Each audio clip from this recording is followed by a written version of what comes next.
how many of you have heard of IDEO, which is the company that I work for?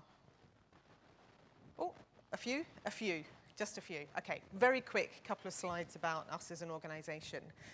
We are a design and innovation agency. So we started in Silicon Valley about 35 years ago.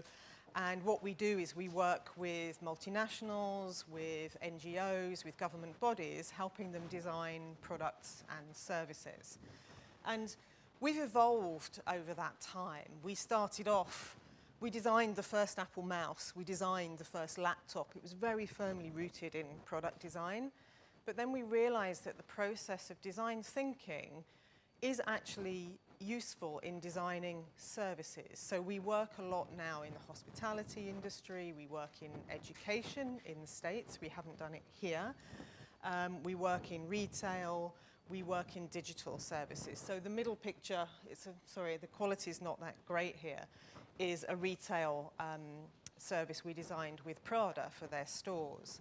And then the final picture you see on that screen is a project that we did in Dubai, a government department redesigning the service, the online interface, the building, the staff roles, the training, everything. So very holistic, and you can use design thinking for all of those things. We're about 700 people across the world, which is great, because if we get a project looking at, say, education in the UK, we can say, what's going on in China? What's going on in the US? And all of our people will respond and let us know. So we have a very eclectic range of locations. And we also work across big multiple client groups. And that's a really good learning for us. So even though we wouldn't necessarily take something that Oxfam are doing in the world of NGOs and put it into a company like Apple, it can provide a really good piece of inspiration to help that organization think differently. So we're very lucky we get to work across these industries. And we take a very balanced approach to what we do, but we always start with the user need. So we always start at desirability. And then we think about how feasible is it for you as an organization to implement it, and how viable is it as a business model. So let's take you through the process of design thinking and how we look at service design. And I think at each place we can stop and talk about how this might be relevant and used in an education setting. So I'm going to give you some examples. So the first thing is, you know, as Asha was saying, it's all about people. We are inspired by and we create with the people we're trying to serve. So let me tell you about this example here. So this is a colleague of mine, a guy called Christian. And we were working on a project with a hospital. And they wanted us to come and design the patient experience because they were getting very bad reputation. So he checked himself in and took a camera with him. They didn't know he was coming. He just checked himself in as a patient. And he spent a day in their shoes. So if you remember, Emily was saying the most learning she got was from actually being in someone else's shoes. That's what we do. We put ourselves into the position of other people. The most amazing thing was it was 2 hours before anybody asked him why he had a camera. Yeah? But when we got back from that and other investigations, the video that we showed to the board of that hospital was what you see here on the left-hand side. And at that point, they were all getting a bit worried, thinking, we just paid this company a lot of money to tell us our ceiling tiles look a bit rubbish. And then the penny dropped, right? Throughout his experience, he had hardly any human interaction. He spent his time gazing at the ceiling. And that was what the patient experience was missing. It was the human interaction. It wasn't the fact that the tiles were slightly dull or whatever. So you start to see these insights. A couple of other stories. On the left here, we were working with a pharmaceutical company around drugs for arthritis.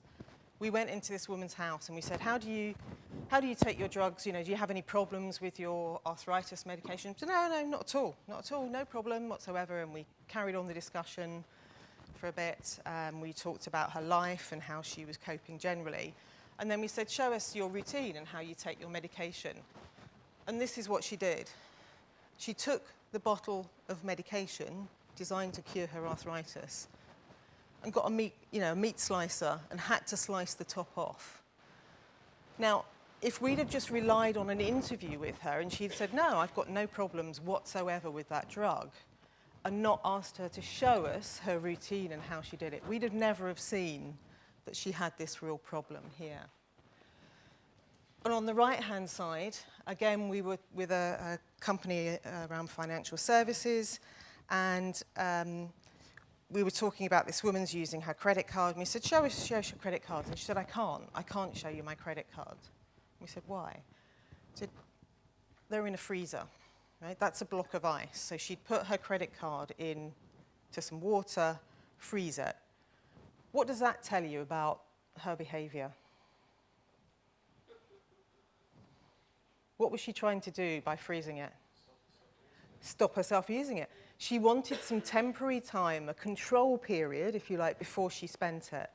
That's an inspiration for us to design against. So could the company provide some sort of buffer that replicates that? And that's what we do. It's about going in and spotting opportunities, because what people say they want is very rarely what they mean. They're very bad at articulating it.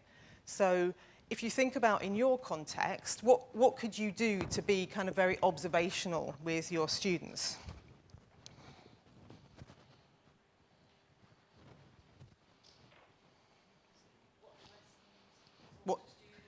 Watch lessons, talk to students. Yeah. Yep. Get on the bus. That's a really good one. Go to the places they hang out outside of the college. Also, just get a couple of them and say, we want to just hang with you for the day. Just do what you do. So outside of college is equally important to the experience that you have in it. It's about finding out the environment that they live in and spotting patterns of behaviour and opportunities that you might have then to design new services on top of. And equally, I'd say that because you're growing students, for the local community, go and have an experience with somebody who's just joining a new employer locally, and just be with them for the day and watch what happens between the employer and one of your students. Just watch. You can still ask questions, but watch. Be very, very observational. And we don't do masses of numbers. We take about 5 individuals and we go, but very deep.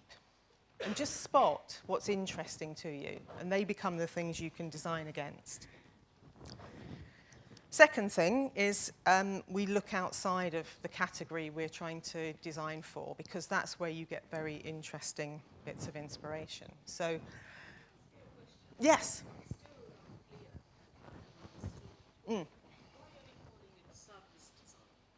Service design, because we're designing, rather than designing a product, a physical thing, we're designing a service like education is a service. It's not a physical product that you would design. I am, yes. Yeah, so retail is a service design. Hospitality is a service design. The delivery of education would be service design. Sorry if that wasn't clear. Context word. My question was why the terminology service design. Now I can see why you are saying that. Yes. Because education is a service. It's a service. Resulting in a product. Yes, but the product isn't a physical thing that I can Sure. ship and sell to somebody like that. I'm actually I was very curious to know, and that's why I came to this session, to understand service. Yes. Thank you. Yeah, does that make sense? Yeah. Sorry if that wasn't clear to everybody. I think everybody else is clear apart from you. No, I'm sure that's not true. So we look outside of our world for inspiration. How many of you, when you're thinking about your world, how much time do you spend outside of the world of education? Not much. Not much. Not as much as you'd like. Okay. You say a lot. Where do you gravitate towards?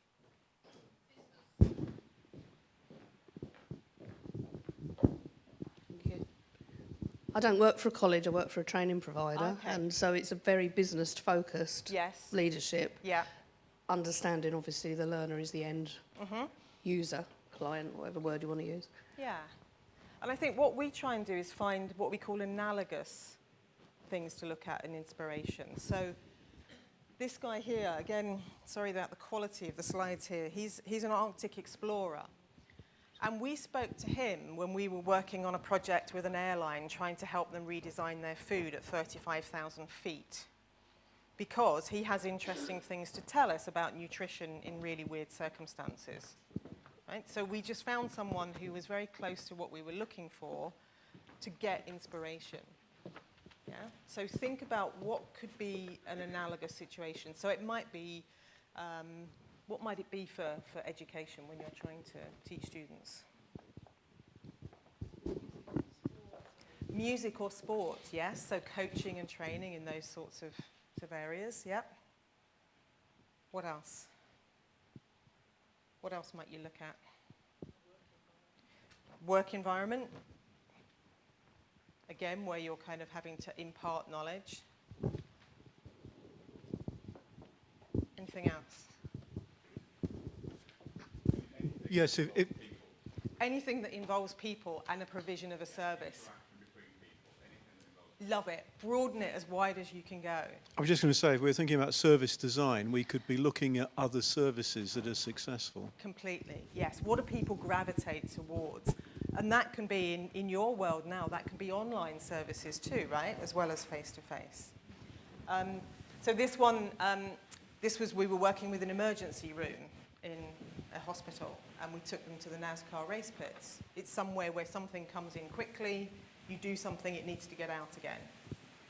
And what they learned from, observing in a race pit was actually, each of these guys had the tools that only applied to them, whereas in the hospital, all the nurses had theirs, out on a bench here and were fighting with each other. So they made themselves more efficient just by looking at something that's a real analogous situation. So think about what you could do in your terms. And I think the other thing is that we leverage what we call existing behaviours. So when we go out and we do this observation, we spot patterns of behaviour. So this is a story about a bank we worked with in America, and they were trying to encourage people into opening savings accounts. And we went and spent time in about 8 different homes with people for half a day, just told them to tell us how they manage their money, what do they do in life. And when we got back, we take loads of photos. When we got back, we noticed that they all had a change jar. How many of you have got a change jar at home? Yeah? They all had a change jar. And in America, I don't think they do this here, but they were all rounding up their utility bills. So if it was $27, they'd round it up to 30, so they had a little buffer for the next time. Now, when we asked them if they were able to save, they all said no. We don't save anything. But they were, but in micro amounts. So that allowed us then to think, well, okay, that's a behaviour they already have. What can we do that will actually leverage that behaviour? So we developed with Bank of America a debit card that when you spend, it rounds it up to the nearest dollar and siphons off the extra into a savings account for you. And loads of people took this up because it's a behaviour that's already happening. And that's what I'd love you guys to think about. In your, if you could spot things that students are already doing in their lives, maybe outside of college, what are those little opportunities that could help you develop a new service for them, a different way of serving them? And then finally, we do what we build to think. So we prototype all of the time. So instead of designing out a beautiful service, and we take a year to do that, and then we come and we launch the whole thing, if I said a chair to each of you, you'd probably have a very different mental image in your head of what a chair is right this minute. If I sketch something, or even better, if I make something out of cardboard, you can see what I'm talking about when I say a chair. And you can do that even with services. Prototyping services is really rich as well. So the example I'm about to show you here is again, working with the airport security people. So we went and did some observations, and then we got the people themselves to just hack their stations. So we got the security guys to look at what they could do. They spent some time hacking it with, they've got chairs and buckets on the side of their chairs. And then we built, out of foam core, out of cardboard, a new way of going through airport security. But we hadn't designed the whole thing at this stage. This was just to test it as a service. And we used our own people to walk through it and test how the new process would work. And then we built a slightly better version of that, given the feedback we had. And you'll see it's still in an old warehouse, but we got real people. We got real travellers to come through it. And again, to test out so we could iron out any kinds of faults before we then eventually got to design and build the proper thing. And again, I'd just encourage you to think about how can you use prototyping more in developing your services. So I don't know how possible, do you think that's possible in an education setting? That you can, it's too late. What do you mean by it's too late? Too late means the pace of change, the pace of development is so fast. You haven't got time sometimes to do something, evaluate and see. You just have to take the risk, the boldness, and go for it. And if you have made a mistake, learn from it and move on. Yeah, and I think that's what we mean is iterate a whole cycle, rather than just launching something and then if it doesn't work, removing it. Actually get out there and learn from doing it, rather than spending a year writing a business plan and a whole kind of launch plan Absolutely, on it. yeah. Actually, I agree. I totally agree with that. Pace is changing so quickly. You need to actually try things out very quickly. And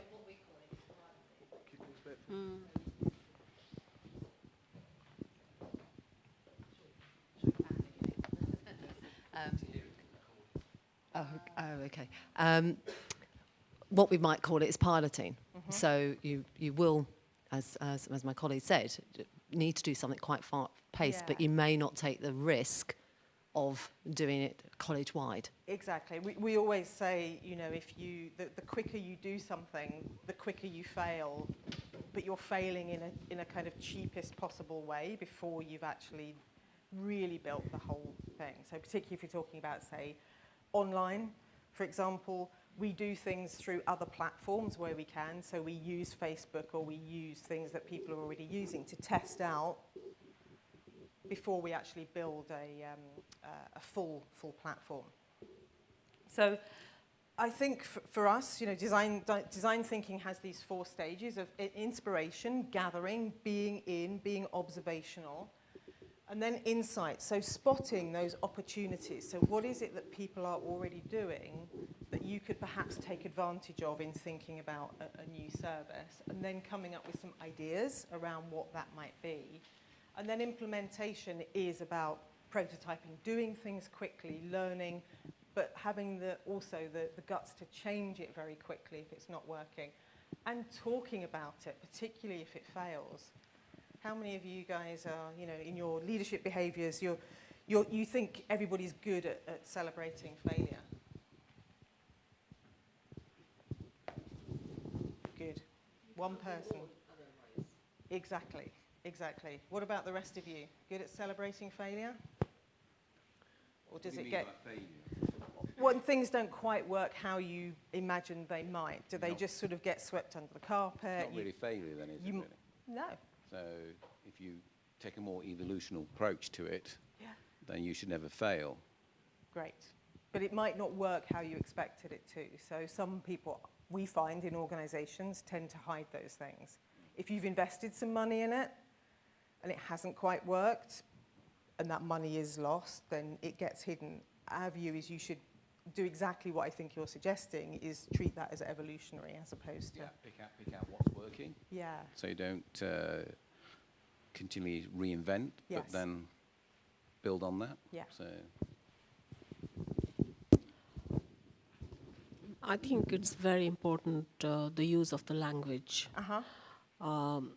You can do something and you can either regard it as a failure Yes. or you can regard as changing direction. Yes. And what my colleague is saying, it's about that. Yes. We have made lots of decisions where things have not happened the way they needed to happen, but seeing the positive side of Yeah. what has been achieved and changing direction. So it's about changing the language, the way we communicate. Yeah. And for me, the most important part of that is positivity. Everything has to be positive. Couldn't agree more. Even you have made a blunder. Yes, couldn't agree more. And that's, you know, you're in the business of it. It's learning, right? We treat it as learning, and that's a good thing. Learning can only be a good thing. So what I would encourage you to, I've given you like the 15-minute summary of design thinking, but, and I can give to Catherine the link to this, but online you will find IDEO, because we recognise for both NGOs and for people working in education, it's very difficult to find funding to work with organisations like us. So we have a design thinking toolkit for educators, which is online for free. You can go to our website and download it. And it takes you through step by step little exercises of how you can gather inspiration, the kinds of questions you might ask, the observations you might do, thinking about how you tell stories back to each other, searching for meaning, how you might generate new ideas and pilot them.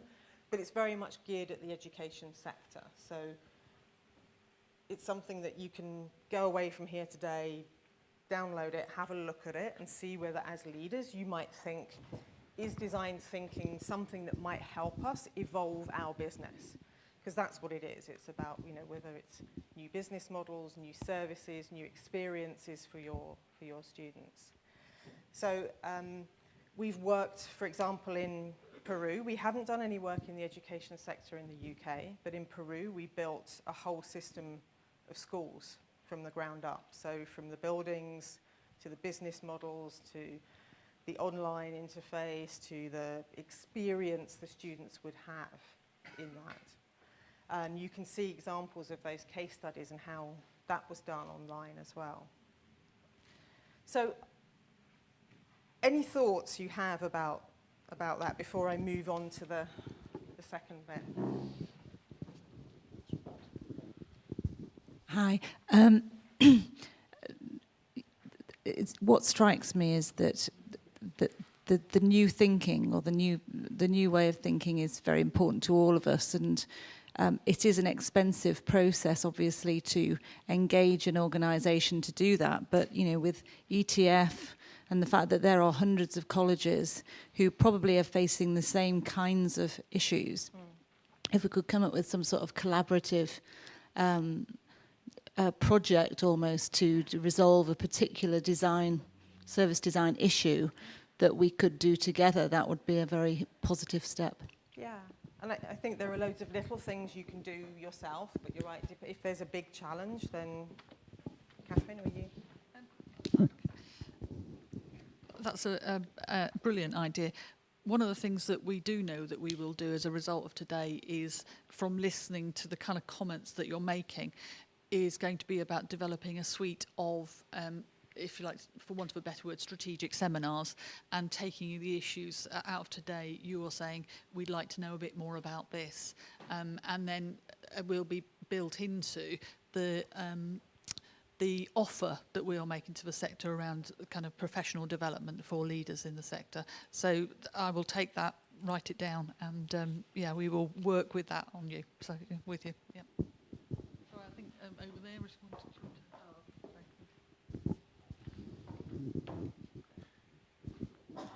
Hi. Just to say, I am on a board, and I've been through this process. And it was a really productive process. I really enjoyed being part of it. Yeah. But what was the most frustrating thing is that when it got to that bottom quarter, they Yeah. didn't do anything. They didn't do So anything. they didn't implement anything. So we went through all of this. I felt as if I put loads of Loads of time effort and into effort, it. came up with hundreds of ideas. Yep. And I was at the stage where I was thinking, I'm coming off this, because nobody would then make the decision to do the last quarter. Yeah. And I'm thinking, why are you going through all this innovation process Yeah. and coming up with all these brilliant ideas, and then you're never prepared to Prepared to do- take yeah. one single step towards implementing? Yeah. And so I just think that's something that I've learned, that you've got to be careful before you set off on something like this, that you're prepared to do the finish bit. And I think it's getting the right sponsorship. Certainly when we work with organisations, we try and ensure in the first place there is that commitment to actually see do it through. Yeah. And that's partly because prototyping is learning and iterating and developing your product, but also if you can do it in the cheapest possible way. So we work with a company that makes fuselages for aircraft, right? You know, the tubes, big metal tubes. They built a prototype of one that cost £200,000, got people in it, found that they couldn't stand up in it. Kind of, we'd have built that out of cardboard, right? You know, for a few £100. Yeah. And I think if we can convince people that actually, you know, implementation can start really small and really cheaply, even with, you know, a few people. So our first prototype for an online interface, if you're developing online learning, is literally a sketch on a paper, and we put it in front of people, and then we iterate it. And then we might work up something that looks a bit like a screen. And it's a long way before we actually invest big money in it. And I think if people can see that the implementation isn't about committing to the whole thing, but I absolutely agree, some commitment has to be there to implement it. Otherwise, it's just terribly frustrating. It's really, and I even gave them some ideas when we got to that stage about what you could do really, really quickly and really cheaply. Brilliant. But they wouldn't even take that step. And I thought, well, why am I doing this then? Yeah. So I just think that it's just a warning, really, that if you've got to be able to follow through, because otherwise people give up and stop giving their ideas. Absolutely, because then you've again, you've invested all of this time and wasted all of that energy there. So great point, great point. Just got one more here, and then I'll switch into my...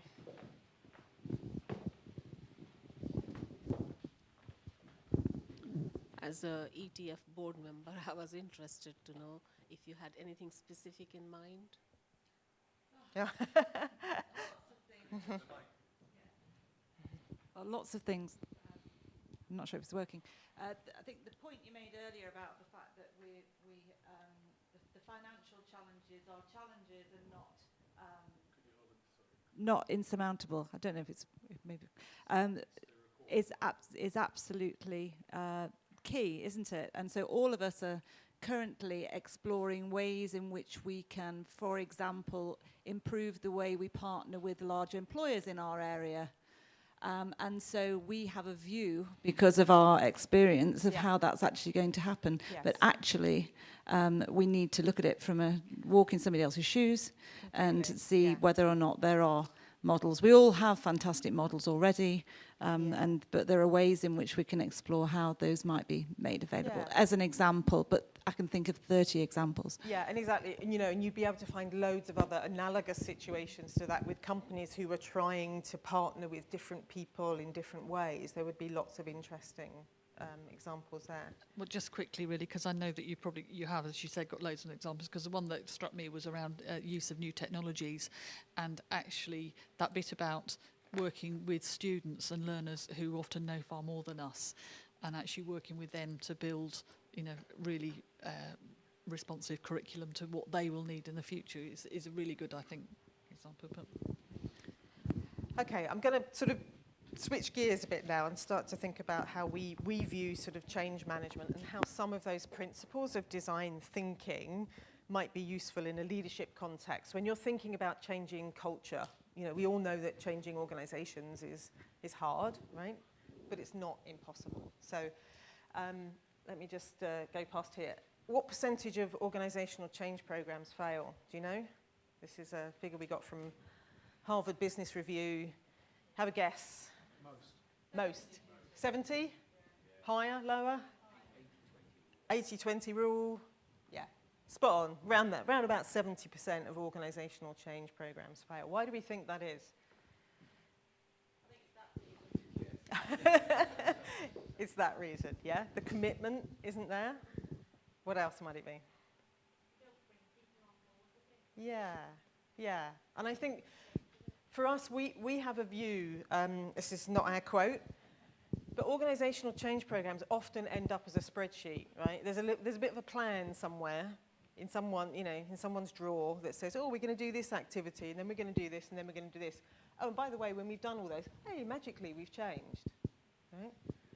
But humans don't deal well with logic in a change situation. There's a place for logic, completely get it, but actually we're talking about humans and we're talking about emotion. And so we think about organisational change, we're just talking about internal customers in the same way that we would think about our external customers. So here's 3 more things we believe, particularly around sort of organisational change. And the first one of those, if you can't read it, I'll read this out to you. It's organisations are complex human systems with a product offering. In your case, that's your courses and what you sell, your service. There's organisation design, and then the culture is inextricably linked. And you can't change one of those without having an impact on any of the others. And I think people see them as isolated boxes. So if you think about it, you have an organisation. So in your sense, your college is there. And then you have an outcome, which are your products, you know, it's your service, your students, like you rightly say, are the kind of outcome of what you do. And most organisations exist to do something, right? And how you do that is through encouraging a set of behaviours in your organisation to deliver that outcome. Now, our belief is that you can't design behaviours. What you can design is triggers that enable those behaviours, right? You can't tell people how to behave. You can design some triggers. And the first trigger for us is around purpose and having a really deeply ingrained purpose. And you guys are lucky. You work in a world where you've got one of the most fantastic purposes ever. But if I ask you, what do you have a kind of purpose for your college? What is it? Oh, sorry, I'm making you work hard on this. What's your purpose?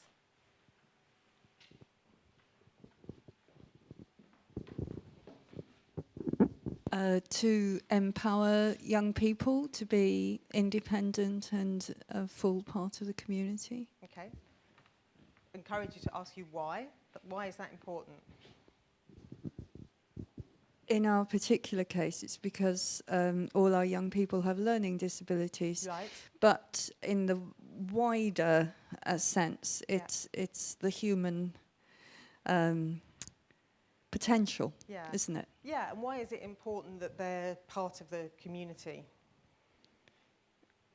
To fulfill their purpose. Yeah. To enable the human race to progress. Yes. Yeah, no, I know, but I would encourage all of you, because when we hear purposes, we were talking to a college recently and they said their purpose was to be the best college for students, right? And we said, well, why? And then it was like, well, because we want them to be productive in society. Why? And then, actually, it was actually about affecting the local economy of their community, right? And that's a really, really powerful purpose that will get people out of bed, rather than just being the best college. That's kind of nice, but, there's nothing deep-rooted and emotional in that. Sorry, I think we've just got a question here, and then we'll come back to you. No, it wasn't a question, it was just to add to that. So, to equip our young people with the skills and the ability and the knowledge to actually, make a difference and be able to maintain themselves as they move out of education. And it's a contribution to society, right? Yeah. Is where you're ultimately going with yours. And I would just ask you to just keep questioning why about your own purpose. So it crafted into something that feels you are doing really worthwhile work, but actually having that as a kind of real in your heart thing can actually help with your organisational change. I'll show you why in a minute, but Asha, did you want to? Yeah, I think you can use without the mic. Okay. The purpose for us is through dynamism, raising aspirations. Yes. And that's it. Okay. I would add to that, well, what are the aspirations there to do to actually help people, sky is the limit. The sky's the limit. So think about purpose. Really question how deeply emotional you can go with that. So particularly if you're innovating and coming up with new ideas, if it's about being the best college, that could just be about being the most efficient managing your money rather than the service you provide, right? So if you've got a deeper purpose about serving, the local economy, growing the local economy, it helps you to innovate towards something rather than just a financial end. And I think, we use IKEA, we work a lot with IKEA, and we love their purpose about, affordable design for the many. It's about having good design available at a cheap price. It speaks to me as a consumer, but if I'm inside that organisation and I'm designing this cup and it's coming out at £50 a unit, I can make a decision that, that's not what I'm here to do. I have to go back to the drawing board. So think about how you craft your purpose as this sort of organising mindset and getting passion around things. And I think you're lucky because you've got a lot of that already. But also because it's a talent advantage that people want to work in organisations now that do something bigger than just be a successful, particularly on the commercial side, organisation.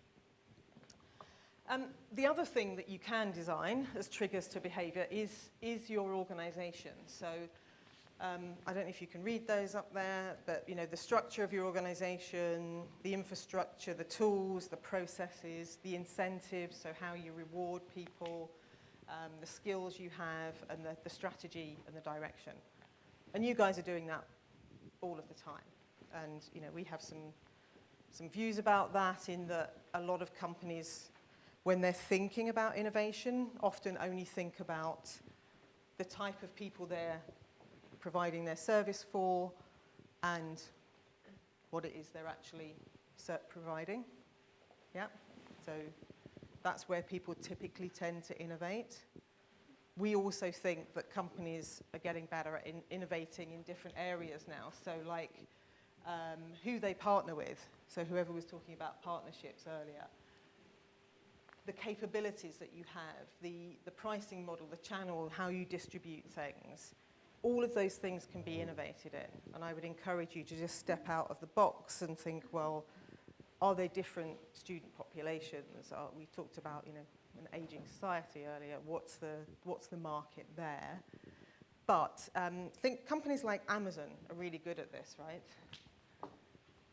In their growth strategy, they realized they had a great back end, and they sell their computer system now, right? They never started as a business that was selling computer systems. They realized they didn't have all the capabilities they needed, so they bought a company like Zappos, who was great at customer service, to enhance those. And I'm not suggesting you would do those kinds of things, but step back a bit when you're thinking about innovating your business. What else can you do apart from just the value proposition and the people you go after? And also you can have something like an innovation process. So I encourage you to take a peek at that as things you can do inside the organisation. But we have a sort of a thinking about the order in which organisational change happens. And we have this phrase, kind of organisational movements start at the edges and migrate to the core of the culture. So there are two different views, if you like, on kind of managing change. One is you can redesign those bits of your organisation. So you can restructure, you can reskill people to do new things, right? Which is sort of starting from the top down, saying, actually, we're going to just change the organisation to deliver this new thing. Or, for us, we think you can also do change by movement. So if you start at the other end, so this is where your outcomes or your products are, if you're prototyping new things out in the world, that then leads you to think about, well, what organisation do we need to deliver that? But because you're prototyping in a small way, you're testing it out, and then off the back of that, you design the organisation. What are the skills we need and how do we do it? So you can buy them in the short term if you haven't got them, just to try it. So our view of change is kind of coming at it from the other end rather than changing your organisation. Does that make sense? Yeah? Good. So for us, we think about it like this. So start with your kind of really core purpose. Do small things, but tell big stories. Revisit your purpose, do small things. And that's how we believe that change happens in organizations. It's the viral thing, right? As soon as somebody sees something happening that's really interesting in this part of the forest, and those people are telling great stories about it, that's when it becomes part of the mainstream. So think of it like that. And then our last thing about change is that substantial change requires leadership commitment. So exactly what you were saying about it needs to have, right from the start, someone who's actually going to see it through. And you guys are all leaders in your own organizations, along with action and not words. So a great believer in doing things. So okay, how many of you, do you have to write big, long, boring business plans? No? Oh my God, that's great. Not anymore. Fantastic. What changed that?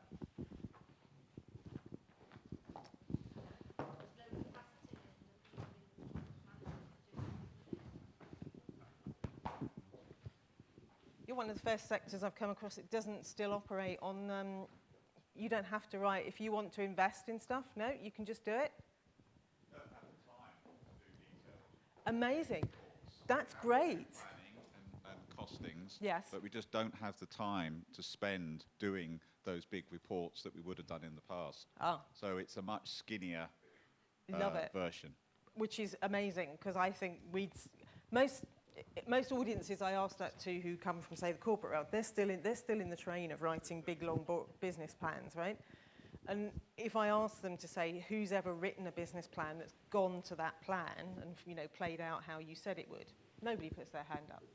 But nobody hauls them over the coals for it, so what was the point in doing it? So I am delighted that you don't have to do it, because I would recommend that you throw them out anyway, even if you don't have them. Yes. No. We understand our landscape, so we're more agile in what we do. Great. So we have overriding, I do anyway, overriding strategies. Yes. Which we want to follow the direction of. Yes. But we're not detailed in, because we'll know it moves. Exactly. We live in a landscape that we still need to get there, but actually it's only going to move. Yes. You change a minister tomorrow, will change the landscape. Yeah. Won't change our direction as much, but it will change the way we get there. Exactly, and that's exactly what I mean, is actually having that kind of purpose and that goal out there is the thing. But you have the agility to be able to move flexibly between it, whereas in some sectors that we work in, the business plan is the business plan, and that lasts for 2 years, and that's supposedly what you're supposed to follow, and it ties them into all sorts of knots. So I'm absolutely delighted you're not in that space. And we see it as sort of 3 concurrent sort of streams of work. And again, I'm not sure how visible this is. Unfortunately, it's much more visible on here. But there's a stream along the top there, which is about maintaining the ongoing leadership dialogue about change. If leadership don't have that commitment and are not showing everybody inside the organisation that they are committed to it, even if it's just at key touch points and not involved in it day to day, they have to do that. The second stream is then about doing real work with real value. So often change programs are they're kind of very theoretical, and I'm delighted to hear that you just get on and do things. So that's great. What do you mean by theoretical? Because they spend a lot of time actually talking about what they're doing rather than doing it. So There's two types of theory. If you have grounded theory, yeah. you can actually use tried and tested knowledge. Yes. Yeah, sorry. The other thing is that you use change a lot in your dialogue, and again, it's just a language thing, and it's just something I've adapted over my years. Yeah. Is actually the first word I drop Yeah. if I take over an organisation is the word change. Yes. Completely, it's not a word we use. Good. Because what it means is we have to have a start and a finish. Yes. But there's no start and finish. No. And if What's the people word get you use out of interest? Well, it's about evolution again. So Yeah. it's about something that you do, Yeah. that evolves, and therefore there's no end goal to it. Completely. You continually do it. You Yes. continually innovate without saying we need to innovate. You continually change without saying we need to change. Yeah. You live within the space that you're in. Yeah, and I think live is a really good word there, because I think that's what we'd say is actually living it out by doing the actions and not talking about it. I mean, we have a set of values in our organisation, but we didn't have them written down. We just lived them, right? It's when people start putting words on walls to try and evolve a culture that you start to worry. Actually, what are the actions you're doing to live them before we even talk about them? If that helps, one of the principles which I really practice and believe in, and everybody else in the organization, they believe in, Mahatma Gandhi once said, be the change you want to see. Exactly. And this is exactly what it's about. It's not about talking, it's not about creating, it's about doing things in different way. It's constant. Completely. And that's the evolutionary curve we're talking about here, is do stuff and then talk about it. Don't talk about it as if it's a far off thing. Actually take the action and then tell the stories of what worked, what didn't. We're learning, we're evolving, we're doing this next. Okay, I think that's it. So I think we're done. Yeah. Thank you. Lunch is in the drama studio, so just come up here, turn left. Thank you.